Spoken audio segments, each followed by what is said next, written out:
Thank you very much. I would like to take my turn and join the many tributes to President Abdoulaye Wade to perhaps confirm and further validate everything that has already been said by those who have spoken for history, taking a moment to reflect on their words and the significance they hold. I spoke with him on the phone just a few days ago to check in on how he was feeling and to make sure his health was all right. And his response reflects everything we know about President Abdoulaye Wade. I honestly felt like I was listening to a man who, even now, seems as if he's still just 30 years old, full of energy and ambition, and who still has so many great things left to achieve in his life. He told me, aside from my legs hurting sometimes, I'm in very good shape.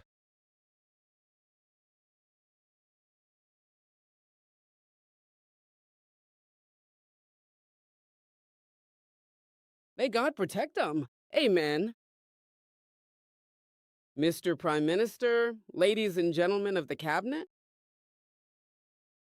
honorable members of parliament, Mrs. Cindy Ellie Wade, and members of President Abdoulaye Wade's family, Mr. Sidi Tiamoko Touré, Vice President of Liberal International,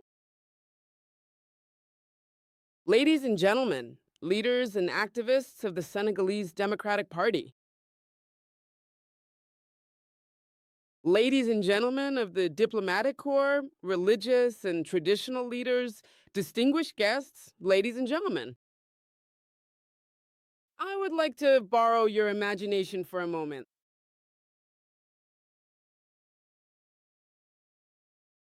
Imagine then a child opening his eyes in the Senegal of the 80s, the 20s rather. Just a stone's throw from a war that bruised the world and for which our continent paid in blood. This child, born under the sky of a country not yet free, doesn't really know that he will live for 100 years. He doesn't know he'll see an empire fall, a nation born, and that he'll one day preside over its destiny. He knows nothing all that. He only has within him this thing that nothing will take away, the refusal of fate. That child you see there is Abdoulaye Wade.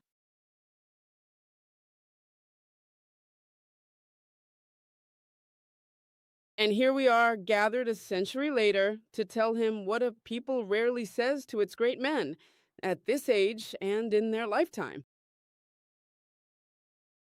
We are gathered here to tell him that we are grateful.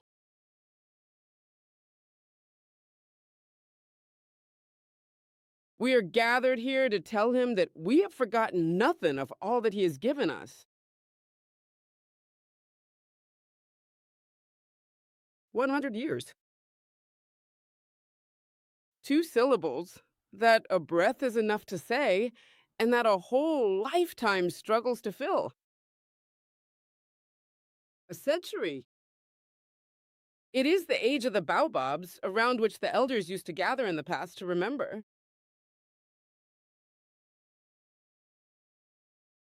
A century. It is the age when a life ceases to belong to the one who lived it, to return to the people who saw it rise.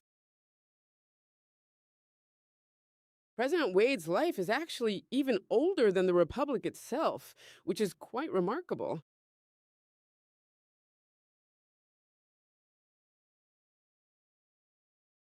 Wade was there when this country was still just a promise in the mouths of a few men and women who refused to give up on it. That is precisely why I warmly welcomed, with heartfelt gratitude, the delegation of the Senegalese Democratic Party, who came to request my high patronage for the celebration of this centenary. but I want to say it from the start and say it from the heart. This tribute goes far beyond the framework of a single party,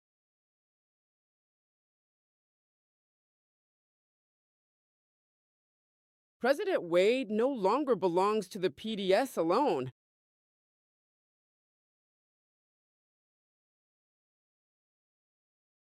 nor to those who loved him, nor even to those who fought him. He belongs to the heritage of our nation,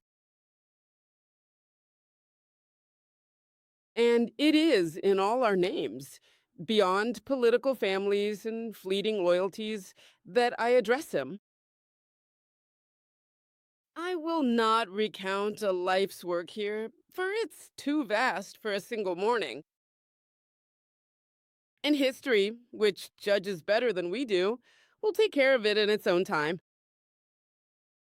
I would only like, especially before our youth, to dwell on some of his virtues, not to admire them in the past as one visits the Renaissance monument, but because they have something to teach us for our own time. The first virtue of President Wade is patience.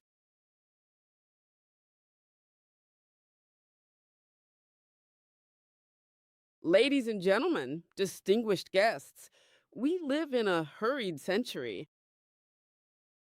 Everything is expected by yesterday. Slowness is seen as a fault, waiting as a defeat. And constancy is stubbornness in our age.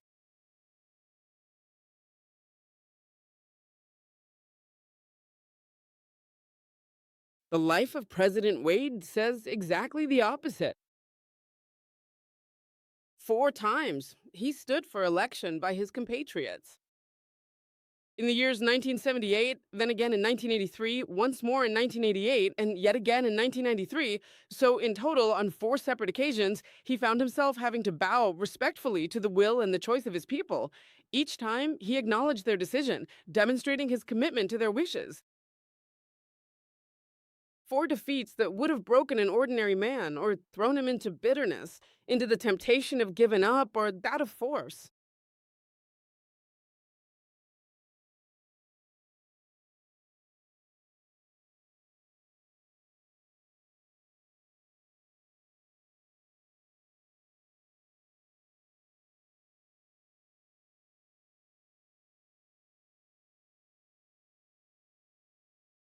Thank you very much. Thank you. From these 4 defeats, Wade made steps while refusing, as he said, to walk over corpses in his conquest.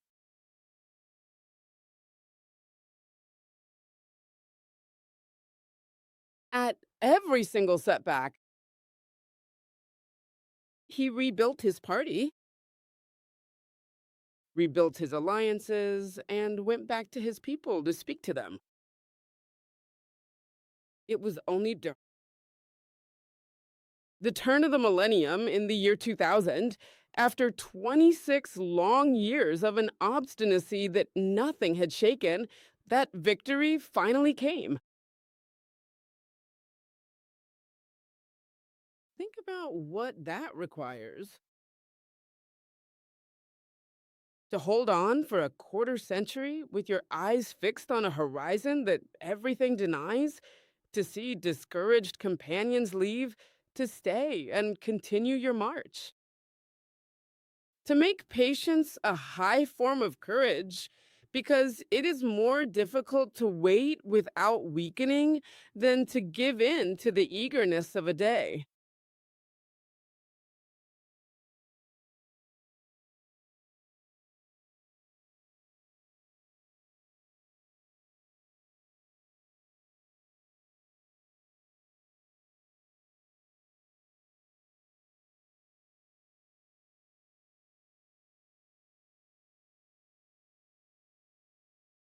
Thank you very much. Thank you.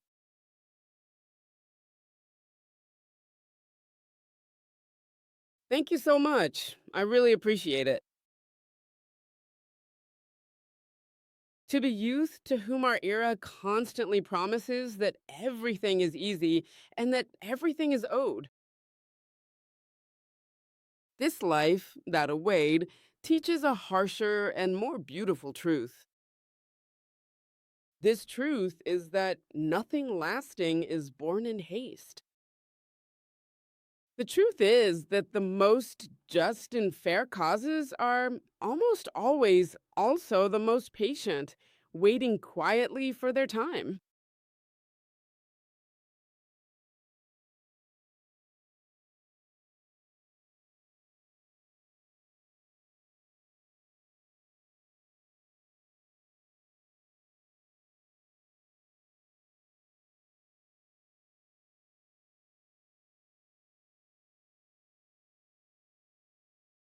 Thank you very much. Thank you. Thank you very much. Now, moving on, the second important virtue of President Abdoulaye Wade is without a doubt his deep respect for the opponent. This quality truly sets him apart as a leader.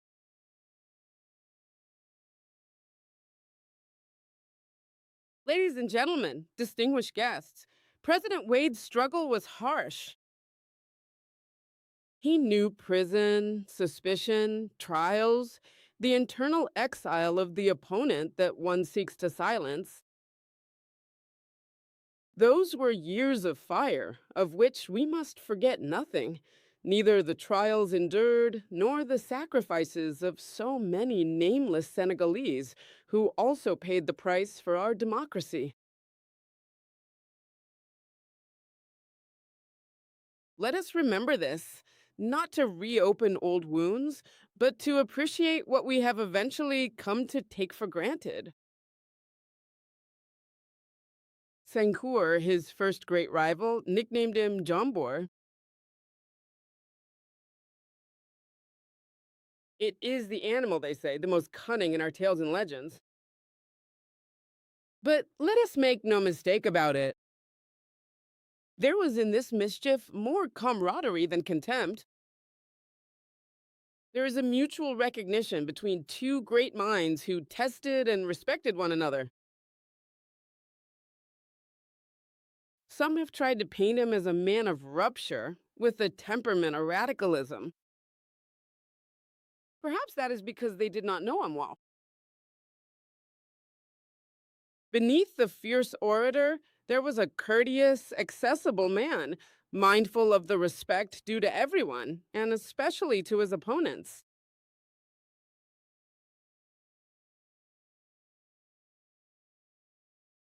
At the height of a campaign whose successful outcome he already sensed, he took the time to go and greet the mother of his rival, President Abdou Diouf. Long life and good health to this other great figure of our republic. Nothing forced him to do it, and that is precisely why the gesture says it all. President Wade's gesture shows that one can strive for victory without humiliation.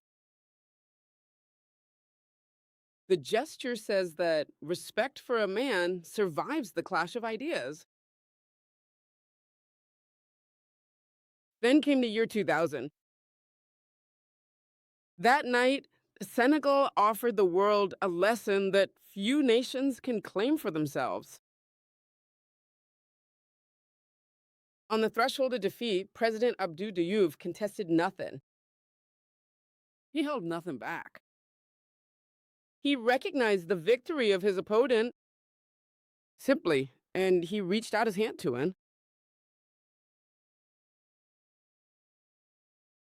This gesture is that of Wade, who received it without a spirit of revenge, sparing the country the turmoil that so many others have known at such a time. Two men who were opposites wrote together that day one of the most beautiful pages of our history, one where power is handed over by the sole will of the people and with great dignity. never through the streets, nor by force.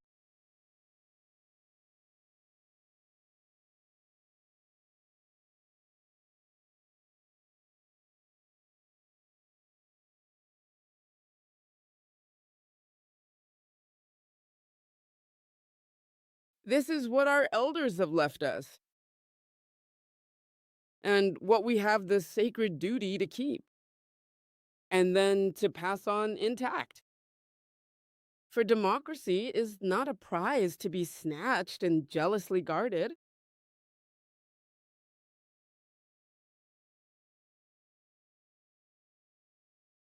Democracy is a bright and enduring flame, one that we carefully and thoughtfully pass from hand to hand, generation to generation, and it is something that we must always protect and never, under any circumstances, allow to go out.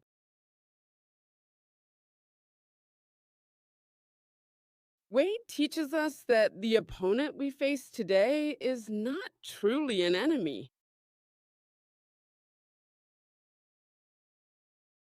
He's a well meaning compatriot who sees the country differently, and with whom we must, once the battle is over, continue to live in peace in the same home of Senegal.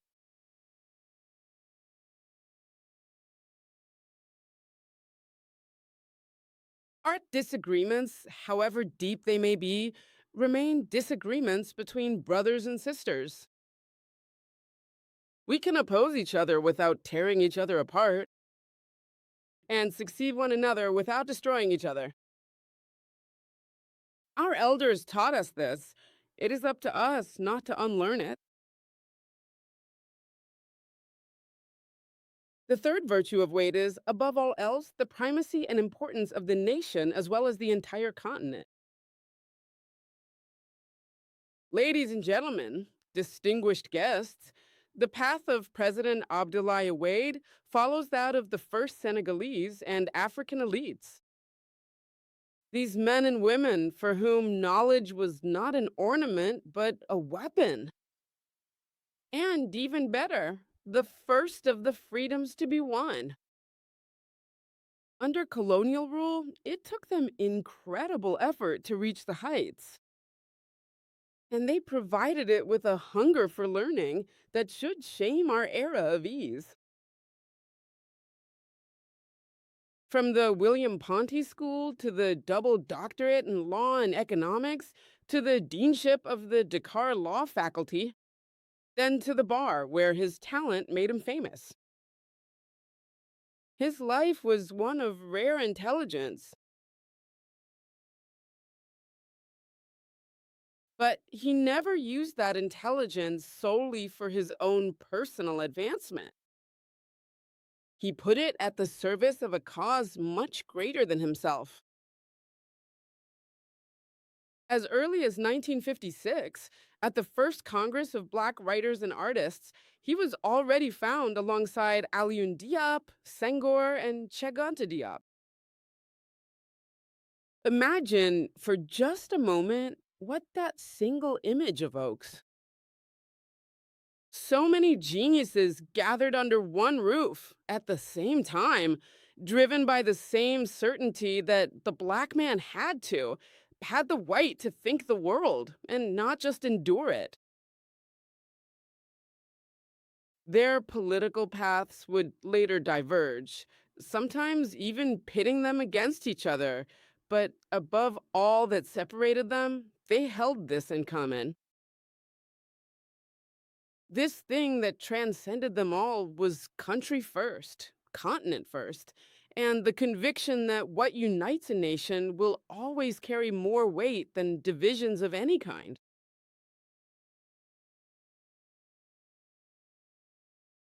Ladies and gentlemen, distinguished guests, if I had to name the thread that runs through this entire life, I would say it is the refusal of miserableism. President Wade never accepted that poor people were condemned, in any way, to narrow or limited thinking.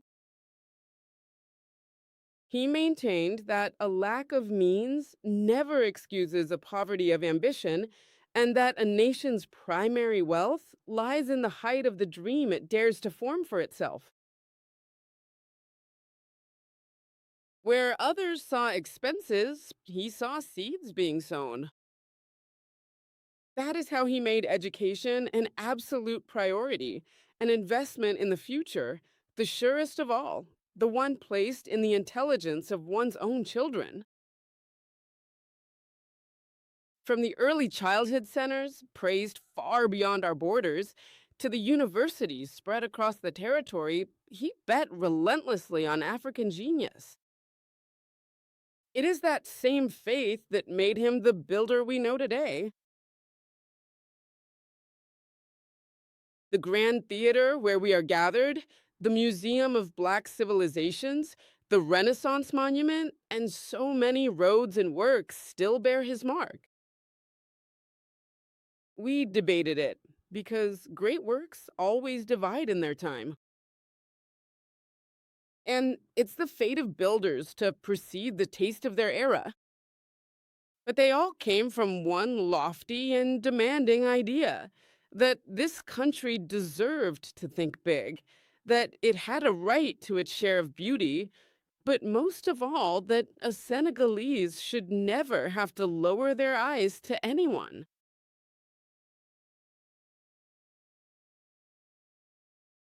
It was this same idea that led him, through NEPAD, to think of Africa not as a margin of the world holding out its hand, but as an actress standing tall for her own destiny. And that beyond the virtues, there is the man that each of us carries within. Ladies and gentlemen, distinguished guests, Abdoulaye Wade was one of those men who refused the divisions that the era deemed necessary. He wanted audacity without recklessness, firmness without hatred, loyalty to his party without sacrificing the primacy of the homeland.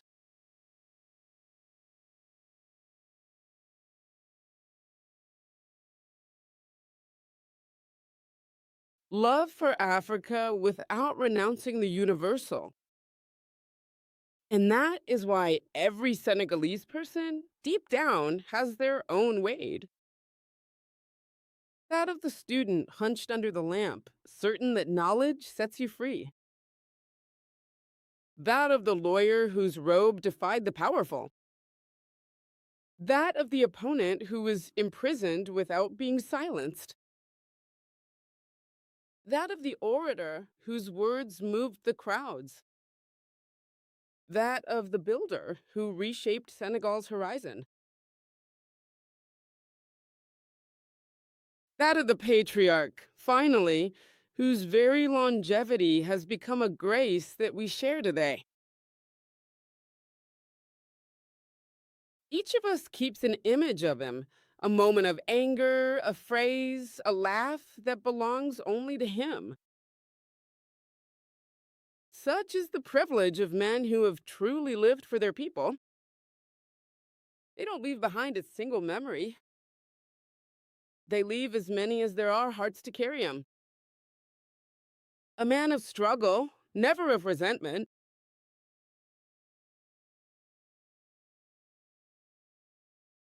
A man of great power and influence, yet never a prisoner of that power, always remaining free in spirit. A man who truly belonged to his own century, and who was already, in so many ways, fully turned toward our own time. Mr. President, you will allow me to move away from the language of tribute to conclude.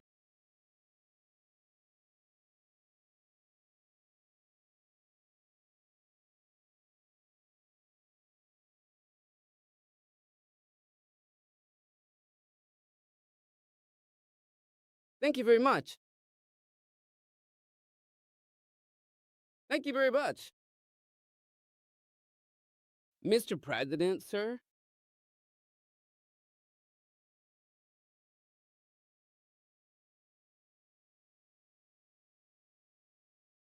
thank you very much. Thank you. Thank you. Mr. President, allow me to step away from the language of tribute and speak to you simply. Mr. President, you are 100 years old. Mr. President, you have seen this country be born. You have loved good. You have served it. You have shaped it. And never, at any given moment in time, have you ever actually abandoned it, even for just a little while?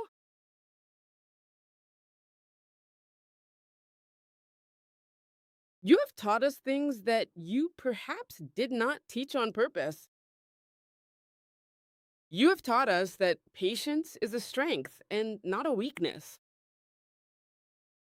You have taught us that one can lose for a long time without being defeated. You have taught us that the adversary of today is not an enemy and that he can even become the partner of tomorrow. You have taught us that no anger, no quarrel, however fierce it may be, is worth tearing apart the country that we share.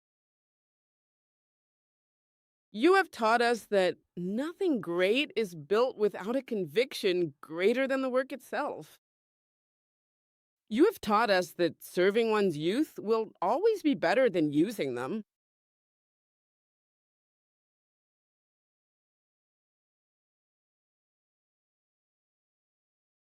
And allow me, Mr. President, to conclude with a personal confidence.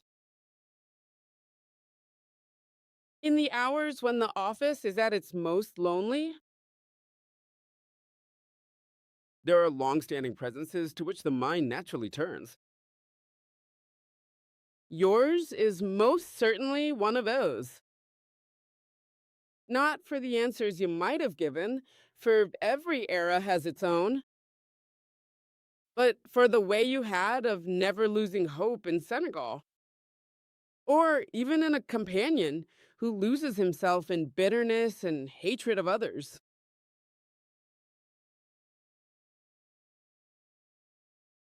You taught me without knowing it that one can stand firm without hardening and continue to deeply love a country that tests you.